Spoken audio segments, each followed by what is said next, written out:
Welcome to Aspire, our podcast from the guys at Cavendish. I'm delighted today to be joined by Nick. Hi, Nick. Hi. And David. Hello, Simon. So we're going to talk about the property market in January and what that holds for the property market in February, and a few other things that these guys are doing at the moment, which seems to be of real interest. So house prices, the UK's number one favourite subject. Indeed. They are still rising year on year.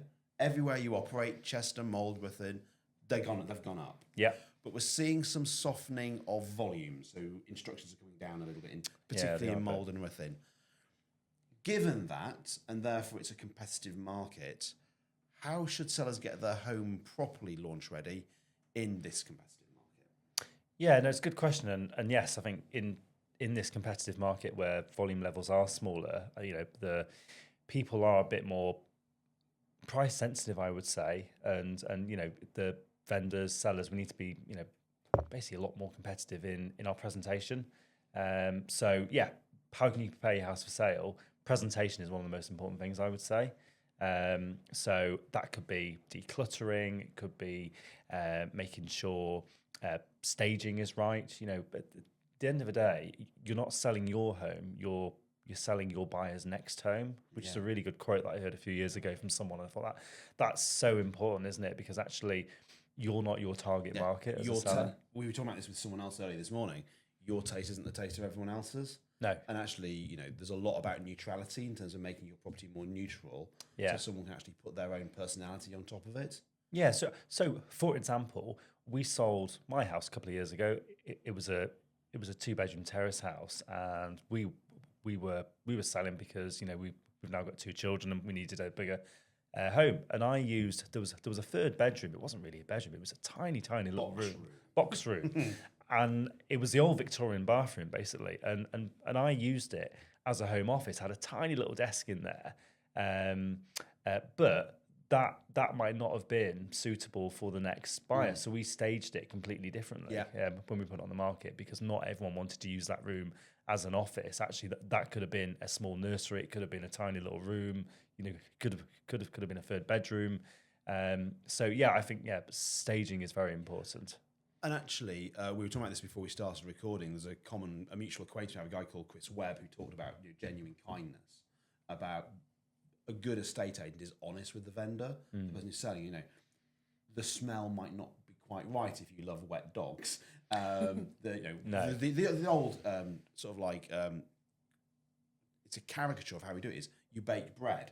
There's a lot to be said for pleasant smells, and a lot to be said for unpleasant smells. It's one of the biggest deterrents if you walk into a house. It doesn't smell right, but you go further than that, it doesn't look right, or it's a very personal character imposed on something. Yeah. And what you want your agent to do, and what you guys do at Cavendish, as I understand, is you're really quite honest with people and say the way we're going to get the best possible price for this house is making it as neutral as possible. Yeah, and I think going back to that, it's something that I've heard Chris Webb talk about, and Simon Gates as well, is that there's a difference between nice and being kind. And being nice is almost perhaps telling a seller what an agent thinks they want to hear, which might not be the best advice for them.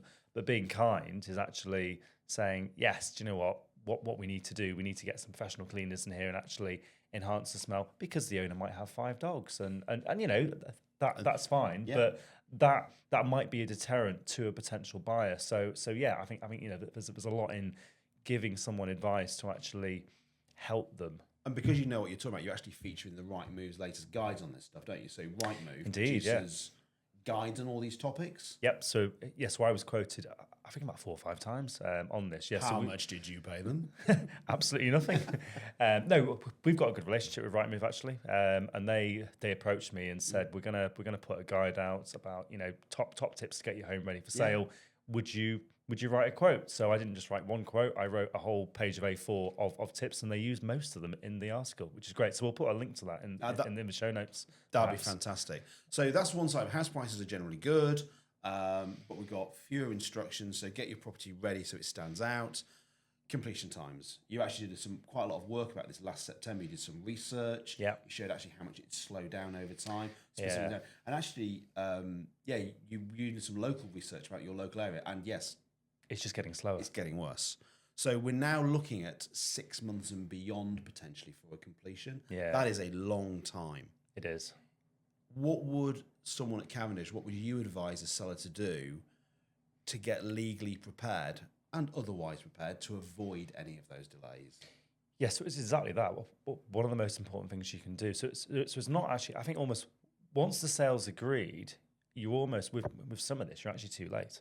There's a lot we can do prior to the house even going on the market. So go on then, what can I do? So one of the things we advise clients is to get, like you say, legally prepared, Right. we call it. So that is to instruct your conveyancer or your solicitor before the property even goes on the market or at the time it goes live, because the average property at the moment, it might take a month, it might take 2 months to actually agree a sale. But what we advise is speak to your solicitor and start filling out all that pre-contract information. There's a lot of forms to fill in when the you're TA forms, Yeah, the fixtures and fitting forms.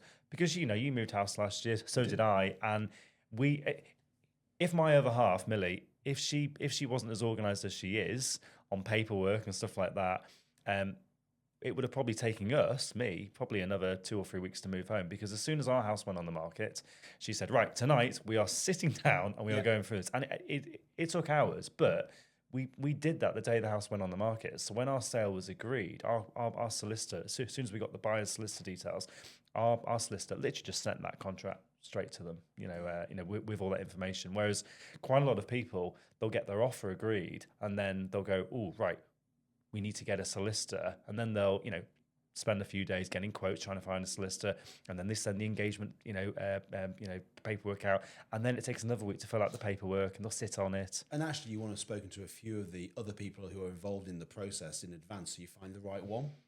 So by doing it earlier, you're going to find exactly the person you want to deal with, who you really genuinely like and trust and think are good for you. Get some good recommendations and testimonials. Take your advice as well.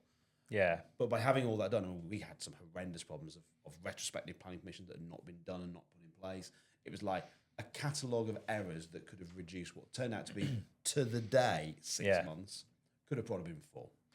Yeah. Well, and again, there is. So I won't sort of do a deep dive on this part of the conversation, because we did touch on it in our last month's podcast. So if anyone wants to revisit that, they can.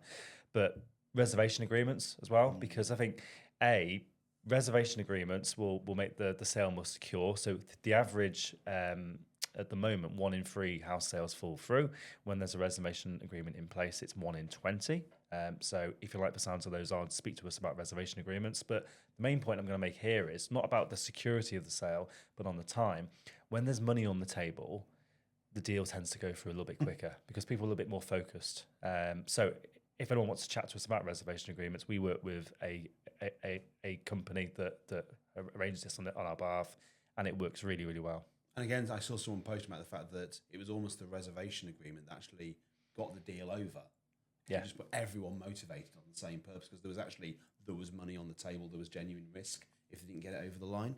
Yeah. So let's turn to rents, Nick. Letting activity is holding up. I mean, genuinely, we have more people renting than we've had in a very long time, which is good if you're a landlord. We're seeing rents softening in places. What would you say to landlords to balance the whole pricing presentation, but critically, and we'll talk about the Renters' Rights Act in a second, or the Renters' Right Bill in a second, is they need to protect their yield. So what advice would you be giving on that front? Yeah, so there's quite a few elements to that, but I think it all leads up to the bigger picture of protecting the net yield. So we would advise thinking about things like perhaps having the rent just slightly bit below that sort of market value, just to try and focus on either shortening a void period, because if you leave it empty for 2 months and at a higher rent, you've lost 2 months rent, as opposed to a shorter void period and less rent. You would also potentially get a longer tenancy, because tenants tend to stay longer if the rent is of value to them. Yeah. And then I think also when it comes to presentation, it's just, if you know that your tenant's leaving, get ahead of the game. So maybe go around a couple of weeks before the tenant leaves, so you can get a handle on what might need to be done to bring the property back to standard before it gets relet. When the tenant's gone, have a deep clean. So like David said, make it neutral, have a deep clean so it looks presentable to the tenants that are going in. And those little tweaks could potentially be cheaper than having a longer void period. And I can fully support what you say. We had a great landlord in the place that we rented before we bought the one that we just bought, and we were there for 4 years. that we were fantastic tenants because we were there for 4 years.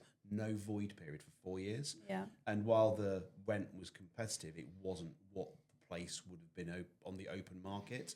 Yeah. What it's now gone on the market is significantly higher than our annual increase because he kept it reasonable that kept us in the house.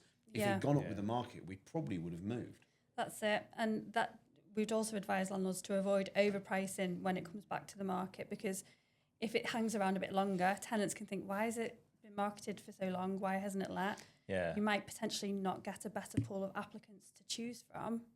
So just, making that void period a bit longer. And that's such a nice way, and that applies to sales as well, is you want to try and create a market for the property. There is no property market. There's a market for a property. So if you can bring the price down a little bit, more people are interested, and it might be better to have a tenant who pays slightly less, who's in for 4 years, absolutely, than someone will pay more, but they'll be gone within 6 months. That's it. Yeah. On that, I think as well, there's a big difference between reactive and proactive management of a tenancy and a property as well. And I think if my message for landlords would be, if let's say you've had a tenant in for 4 or 5 years, what we should be doing, or what you should be doing, or your agent should be doing, is doing regular inspections. But actually, not just checking the condition from is the tenant behaving point of view, but if the tenant gave notice next week and we were going to put this back on the market, is there anything that would slow down the reletting of it? So perhaps if you've got a long-term tenant in of 5, 6, 7, 8 years, then redecorate it while the tenant's in. The tenant will benefit out of that. Recarpet, do any maintenance, so that when we speak to landlords and we do portfolio reviews, we really drill down into this sort of thing. Something that we look at is the void period risk. And void periods are the biggest sap of landlord income. So we want to avoid a long void period, because if you've had a tenant that's been in many years and they move out and it's going to take 3 months to put the property back into condition, that can wipe out years worth of rent. I mean, I use my example again. Sorry, profit even. I use my example again is, it was a property that had been let to us for 4 years. Things have natural wear and tear. Yeah. Carpets and stuff. And the landlord, as good as he was with the rent, didn't take that responsibility seriously. So essentially, by the time it came to, in the nicest possible way, he tried to get the betterment done out of the deposit. Yeah. Naturally, deposit protection service, he lost. Yeah. Lost the whole you can't get better.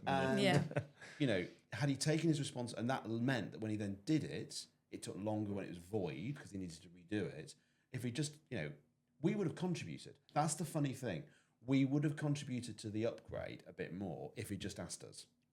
But he didn't want to contribute anything, and we didn't see it as our responsibility to give him new carpets, because we might be gone in 6 months. But we could have happily. And the biggest irony of that is what he tried to then claim out of the deposit, I would have happily settled for less if he negotiated. Sorry, I settled for more if he negotiated. Interesting. He did, and actually, in his case, was advised to do everything wrong. It was really weird. Be a partnership with your tenant. You want your tenant to stay as long as they can. 100%. And maximise your yield. Think of it, because actually what you're getting in your rental income is a fraction of the income you're getting on capital gain potentially. Yeah, value of the property. Yeah. It's an investment. Treat it as a business. Yeah, definitely. And we get this segues. It's almost like we planned this, guys. This segues perfectly into the fact on the 12th of March, you are holding the big Chester landlord briefing. We are. Which already has massive numbers attending. Yeah, very excited about this. Over 150 now. Already. And we think we need a 1 bigger week. boat. Yeah, we've advertised it. We were saying that yesterday. We've advertised it for a week and we filled 150 places, which is awesome. Yeah, so as you just said, we do need a bigger boat. So you did some research with us last year, we found actually how many people didn't genuinely understand what at the time was the Renters' Rights Act, which is now the Renters' Rights Bill. The other way around. Oh, sorry. Yeah. The Renters' Right Bill, which is now the Renters' Rights Act. Thank you. That's why you're here to guide the non-estate and letting agent in the room. Thank you. Right. Is they didn't understand what it meant. No, was it 1 in 5 or 1 in? It was 1 in 5 or 1 in 6, 17% actually knew. That was but a huge number didn't actually know what it meant for them and how it applied to them. So you're holding this completely free event. Absolutely, on the 12th of March, an evening event. Evening event, okay, 6:30. We'll get into the details in a second. Go on then. What key changes do landlords need to start understanding now, or if they don't, come on the 12th of March and they will? Yeah, so one of the main things coming out of the Renters' Rights Act is that fixed term tenancies are going to be a thing of the past. So tenants move in on day one and it's a periodic tenancy straight away. So that means it's open-ended. It will just roll on month to month. A tenant could give notice after 2 months, and a tenant will have to give 2 months notice to leave. So potentially your tenant's there for a minimum 4 months. But landlords will have to give longer notice periods to tenants when they leave as well. Another thing that's changing is Section 30. Well, rent increases is changing, so the way that landlords can increase their rent will be changing. And I think that's going to be a real big challenge for a lot of landlords, because sometimes you have this relationship with your tenant where you think, oh, I'll just give them a call and say I'm going to put the rent up. Well, that's not going to be a legal mechanism to increase the rent going forward. It has to be done via a prescribed form, right, with prescribed notice periods as well. So I think that's a really, really big change coming through. Yeah, we've so we were doing some work last week, really sort of mapping out the seminar content and obviously scrutinising the Act in detail. And we've identified there's 6 main challenges that landlords face when it comes to being a landlord. Basically, there's 6 challenges, and we've got solutions to all those challenges, obviously, and we're going to be sharing those on the night. And what we want is for landlords, by the end of the evening, because it's at 6:30, it's probably going to go on for about an hour to an hour and a half worth of the content, which includes a Q&A.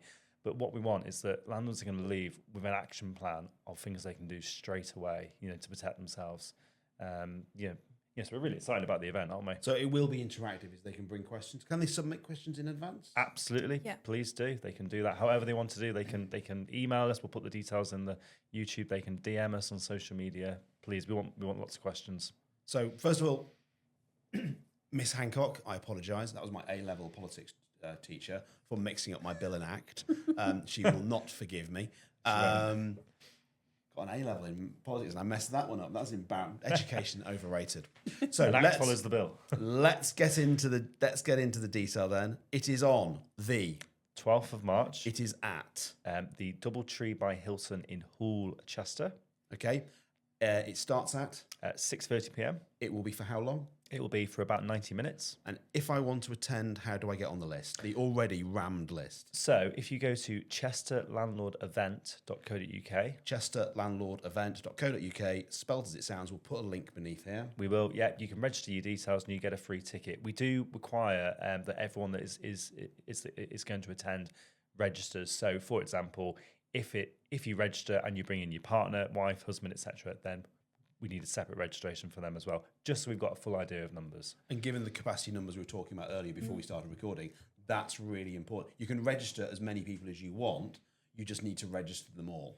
Yeah, so we are actually moving to a bigger room in the hotel because the capacity we had for the first room was 100 people, but within 12 hours of me sending out the first email and turning on the marketing, we had 85 people register. So, which shows the demand. Which describes, based on the research you did, people we've got a bigger room. Understand this, but now we need a bigger room. Yeah, indeed. That's fantastic. Please, if you're in any way a landlord already, or you're thinking about landlord, and remember, you can become an accidental landlord through various other things happening in your life. It's worth getting onto this because these guys will give you a masterclass of how to be a successful landlord. So changing gear a little bit here is you recently launched the Cavendish Spring Photography Competition. We did indeed. This is a new thing for you. So what is the idea behind this and how could anyone out there, a budding photographer, get involved? Yeah, so first of all, we live in an amazing location. You certainly do. We've got offices in Chester, we've got offices in Mold and Riffin as well. And the areas we cover are stunning. We've got lots of properties in some really nice locations. And what we thought would be a great idea was, why don't we do a community-led, almost a competition really, where we get local people to take photographs. It doesn't have to be on a camera. It can be on a phone, whatever, and just take a photo that inspires them. And it could be where they walk their dog in the morning. It could be a sunrise. It could be a sunset. It could be their front garden. It could be their favourite street in the town or the city they live in. And something that brings them joy, something that makes them smile, something that they think, this is really nice, this is really pretty. Take a photo of it and send it to us. It could even be the view from their front door or their back garden, couldn't it? Absolutely, yeah. I'm going to say, what sort of photos would you look for, Nick, in We've had some lovely ones of like sunsets and stuff. I just think they're beautiful. Yeah. Okay, so if they submit them, do they win anything? Indeed, yeah. Ooh. So we do have a special prize, which we are going to announce very soon. Okay. We haven't announced Watch it this yet. space. Yeah. But basically, all the photos that are submitted are going to be judged by a judging panel. And then basically, yeah, the best one wins a prize. Fantastic. And yeah, no, the ones that have come in so far have been fantastic. Basically, if anyone wants to submit a photo, they can either DM us on social media, they can email it to us, however they want to send it to us. We want to make this as easy as possible. But basically, send us the photo, or you can post it on social media with the hashtag Cavendish Love Where You Live, which I think is very appropriate. Hashtag Cavendish Love Where You Live. Any social media, Instagram, TikTok, LinkedIn, Facebook. We will find it. Okay, you'll find it. Fantastic. So any budding photographers out there, if you love where you live, and if you live around here, you should, then yeah, get those photos in. When's it close? So it closes at the end of this month, so the end of February. So that is the 28th. It's not leap year, is it? No. And that's why I paused. I'm thinking, is this? No, it's not leap year. No, the 25th. Okay, excellent. Well, look, that is fantastic, guys. Thank you so much. As I've said before, we do these every month. They're just to give information. If you have any questions, please do submit them. We do this for your benefit. So if you've got a burning question about the property market, if you're a landlord, a tenant, a seller, or a buyer, please drop them in the comments. One of the team will pick it up, and we will happily answer any questions that you've got. And if you're a landlord, I hope to see you on the 12th of March at the Hilton. Doubletree by Hilton. God, get my words out, David. Doubletree by Hilton. Is that right? Or was it Hilton by Doubletree? No, it's basically it's the Hilton Hotel in Hull. It's the Doubletree by Hilton. Doubletree by Hilton. Yeah, that's Hull. right. Yeah, which is why Nicola booked it, not me. at 6:30 on the 12th of March. See you there. Take care.